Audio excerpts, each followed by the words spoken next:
Monsieur le Président de l'Assemblée nationale, Mesdames et Messieurs les députés,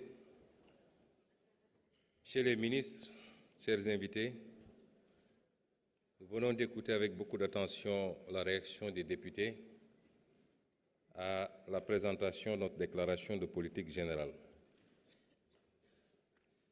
Je voudrais faire un ou deux rappels avant d'approcher ou de répondre à quelques-unes des préoccupations. Le premier rappel, c'est que nous sommes là dans un exercice de déclaration de politique générale et non pas dans un exercice de déclaration de politique sectorielle, encore moins une déclaration de politique communale. Et cette déclaration nous permet d'indexer et de traiter de manière générale des orientations, des options du gouvernement sur les déclinaisons des différentes politiques publiques. Définir les politiques publiques nous permet de mieux asseoir l'action publique.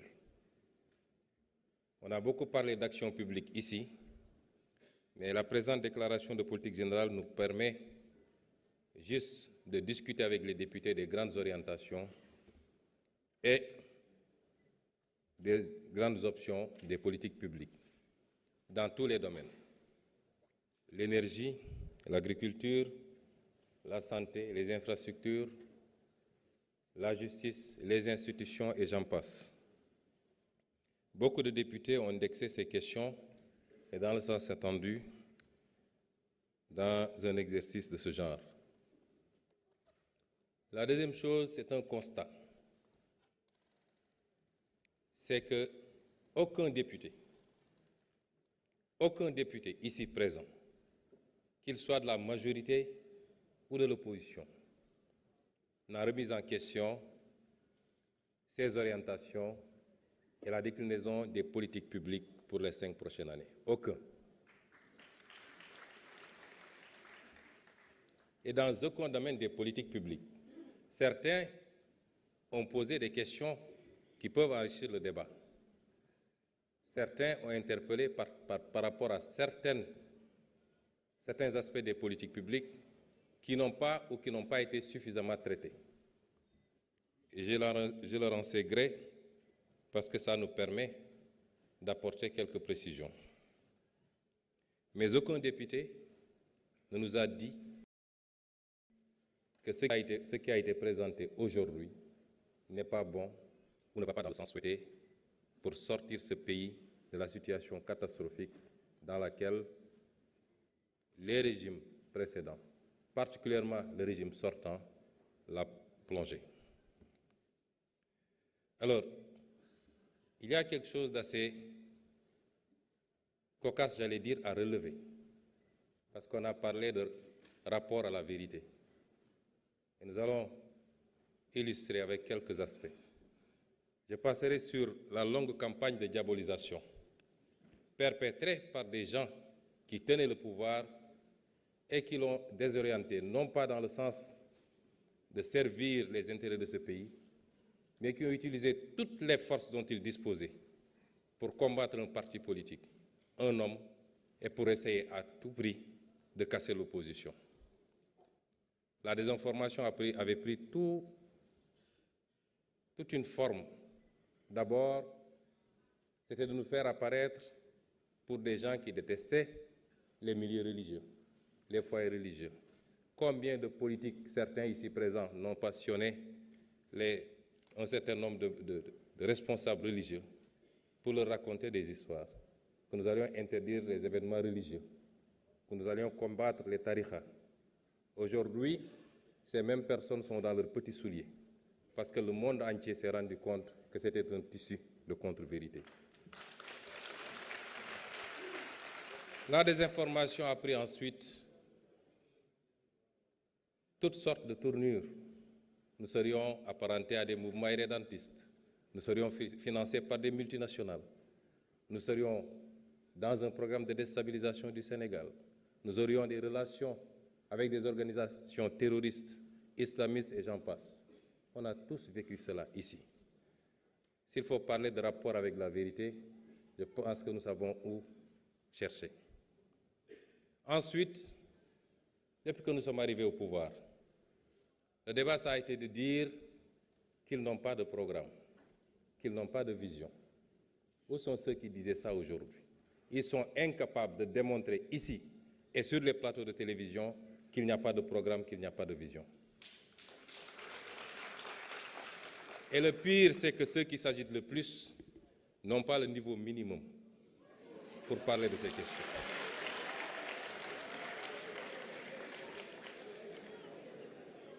Et ensuite, aujourd'hui, personne ne nous dit qu'il n'y a pas de vision. Personne ne conteste ce qui a été proposé.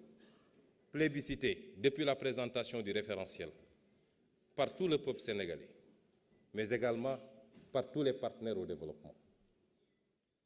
Ces mêmes qui ont agité ici et qui ont contesté lorsque nous sommes livrés à l'exercice de vérité.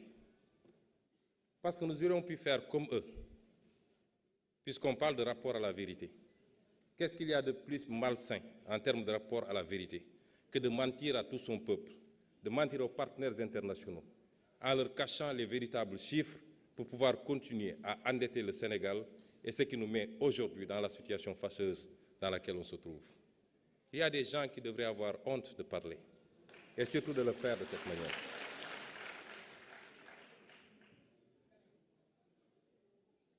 Personne aujourd'hui, à part un seul intervenant, et l'histoire, vous savez, je crois que chacun d'entre nous doit éviter de se faire prendre la main dans le sac en plein jour. Dans quelques jours, la Cour des comptes publiera son rapport. Dans quelques jours. Je ne sais pas ce qui s'y trouve. Je ne sais pas ce qui s'y trouve, mais je peux vous garantir d'une chose. Si ça ne révèle pas plus que ce que nous avons révélé, ça ne sortira pas moins que cela. Et à partir de ce moment, je le dis et je le réitère, tous ceux qui ont une responsabilité par rapport à cette situation fâcheuse et qui ont trahi ce pays devront en rendre compte devant vous certainement, les députés de l'Assemblée nationale.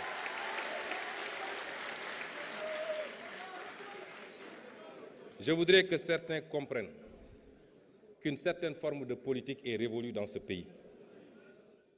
La politique, désormais, c'est de parler en connaissance de cause, de parler de ce qu'on connaît, de donner des faits et des chiffres précis. Ici, sur cette tribune de l'Assemblée nationale, il y a 5 ans de cela, lors d'une déclaration de politique générale, si ma mémoire est bonne, ou alors lors du passage du ministre des Finances, j'avais faits et chiffres à l'appui démontré la situation catastrophique dans laquelle on était en train de plonger le pays.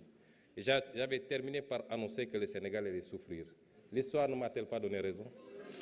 Ici, sur cette tribune de l'Assemblée nationale. C'est vous dire que ce qui s'est passé le 24 mars n'était pas la fin d'une histoire. Ce n'en est que le début. Et tout homme politique qui ne pourra pas suivre ce rythme est voué aux gémonies et doit mettre un trait sur sa carrière politique. Le pays va changer et il va changer au forceps.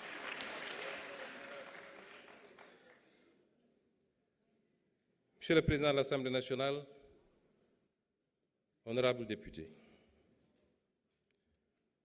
le débat s'est posé en termes très simples. Avant de présenter notre vision globale, nous avons fait un état des lieux. Chaque fait et chaque chiffre qu'on a annoncé dans cet état des lieux est avéré. Chaque fait et chaque chiffre. Nous avons présenté la situation catastrophique du pays. On nous a vanté les mérites d'un bilan. Le vrai bilan, il est là. Il n'y a rien de plus facile que de maquiller des chiffres, d'aller emprunter de manière désordonnée, comme on l'a dit, en calculant tout de suite le prochain mandat et de s'empresser à faire sortir des immeubles et dire que j'ai un bilan. Des pays ont fait banqueroute. Rappelez-vous du cas de la Grèce, de l'Argentine, par ces comportements. Et le Sénégal n'en était pas loin. Dieu aime ce pays. Dieu aime ce pays. Et nous devons aimer ce pays autant ou plus que Dieu lui-même. Les responsables de cette situation, ils sont là, dans cette salle. Vous les sentez perdus. Nous avons présenté un référentiel et nous avons présenté une vision globale. Vous savez, quand on n'a pas grand-chose à dire, il faut dire gongo, c'est bon. Ça fait partie de la grandeur. Et Madame l'honorable députée Aïssata Tall Sall l'a fait à sa manière, puisqu'elle attend le deuxième tour pour se prononcer sur un référentiel ou une vision qui lui a été présentée. Et elle avait largement le temps, parce qu'au deuxième tour, je crois qu'elle aura à peine 1 ou 2 minutes, maximum 5. Mais si vous entendez bien, ce qu'elle a dit en langage très effilé, comme savent le faire mes amis les avocats, c'est que simplement, Monsieur le ministre, je n'ai rien à vous dire, tout est bon.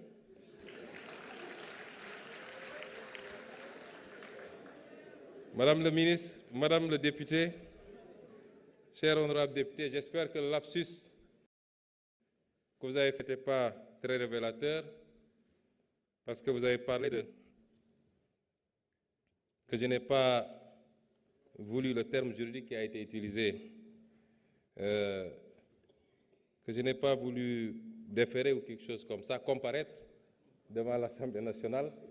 J'espère que vous ne rêvez pas encore de me juger, mais je n'ai jamais eu de problème à répondre à l'Assemblée nationale.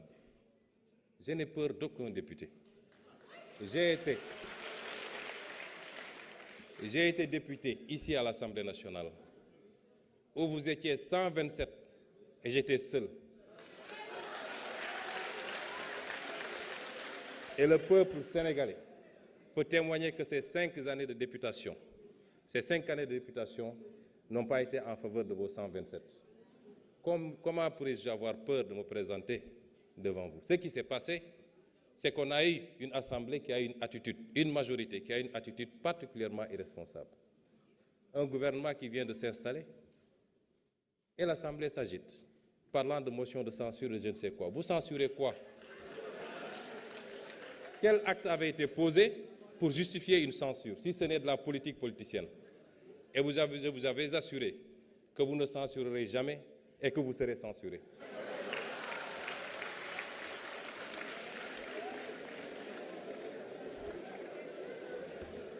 La politique,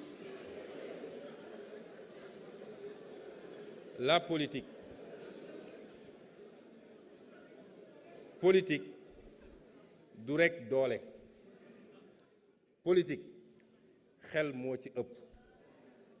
Politique comme lamb la booy dóor pour am ngemb la waaye yéen pendant 10 ans da ngeen topp dóor bi rek ànd ceeg soxar goo xam ne ñëpp gis nañ ko di dóor rek waaye fu ngeen mujje du kat appui de waaye biir bi nga moo ne fas ci suuf.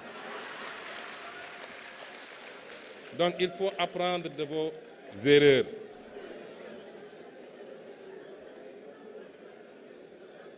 Il faut apprendre de vos erreurs et revenir à la raison. Et la raison, c'est de vous instruire. J'ai été ici, certainement un député virulent, mais j'ai été toujours dans les faits et dans les chiffres, sur les hydrocarbures, sur la fiscalité, sur les politiques agricoles. Je crois que cette assemblée-là, quand on y était, avec beaucoup d'autres députés de l'opposition, au moins on avait réussi à rehausser, sans avoir besoin d'insulter qui que ce soit. Certes, l'Assemblée, c'est la confrontation politique, c'est la guérilla parlementaire dans tous les pays du monde. Mais nous n'avons jamais dépassé les limites, en tout cas en termes langagiers, et à chacune de nos interventions, qui tournent encore sur les réseaux sociaux, nous avons parlé des vrais problèmes de ce pays.